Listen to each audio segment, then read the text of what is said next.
What would you do if the life you'd carefully built was suddenly invaded, not by strangers, but by the chaos of your own family? For 16-year-old Ellie, this wasn't just a hypothetical, it was her reality. Her small bedroom, her sanctuary of sketches and dreams, had become a battleground. Her stepmom, Karen, had decided it was the perfect dumping ground for her twin toddlers, a whirlwind of sticky hands and endless tantrums. But Ellie wasn't about to let her space, or her spirit, be overrun. This is the story of how she took back her life, one bold move at a time.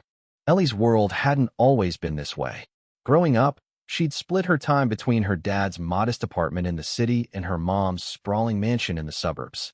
Her parents' divorce had been messy, but Ellie had carved out a rhythm.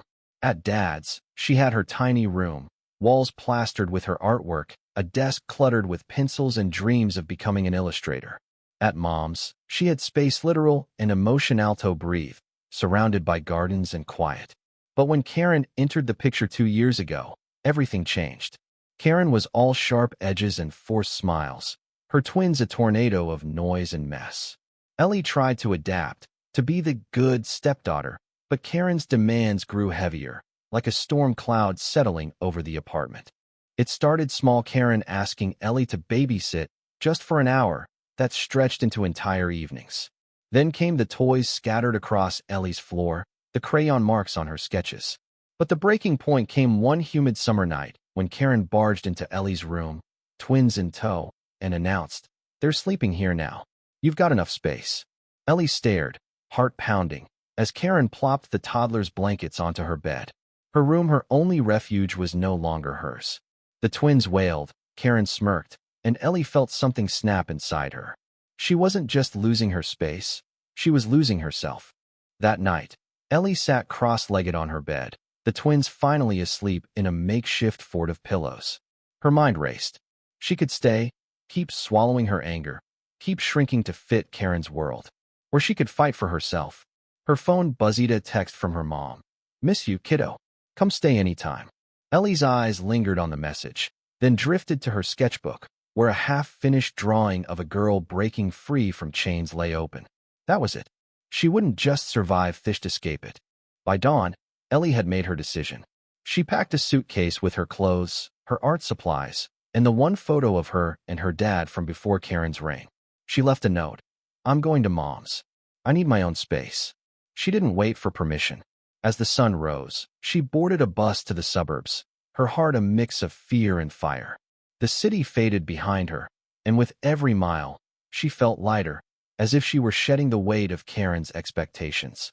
Her mom's mansion was everything the apartment wasn't: open, warm, alive with possibility. Ellie's room, there was a haven of soft light and wide windows, overlooking a garden where roses bloomed in defiant reds. Her mom welcomed her with a hug that felt like home, no questions asked. But the transition wasn't seamless. Ellie's dad called, his voice torn between guilt and frustration. "Karen's just trying to make it work," he said. Ellie's throat tightened. She loved her dad, but she couldn't go back to being invisible. "I need this, Dad," she said, her voice steady. "I need to be me." Days turned into weeks, and Ellie thrived. She filled her new room with sketches, bold, vibrant pieces that mirrored her growing confidence. She enrolled in an art program at the local community center, her talent catching the eye of a teacher who saw her potential. But the past wasn't done with her. Karen texted, accusing her of abandoning the family, of being selfish. The words stung, but Ellie saw them for what they were, a desperate attempt to control her. She didn't respond. Instead, she painted a fierce, swirling canvas of a girl standing tall against a storm. Months later, Ellie's dad visited. They sat in the garden, the air thick with unspoken words. He admitted Karen had overstepped, that he hadn't seen how much Ellie was carrying. "I'm proud of you," he said, his eyes soft. It wasn't a full fix, but it was a start.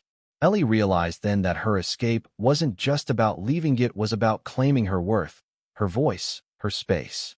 Ellie's story isn't just about a girl who moved houses. It's about a girl who moved mountains within herself. She learned that family isn't about who demands your loyalty, it's about who lifts you up. She learned that sometimes the bravest thing you can do is pack a bag and choose yourself. And in her mom's mansion, surrounded by her art and her courage, Ellie found not just a room, but a future she could call her own.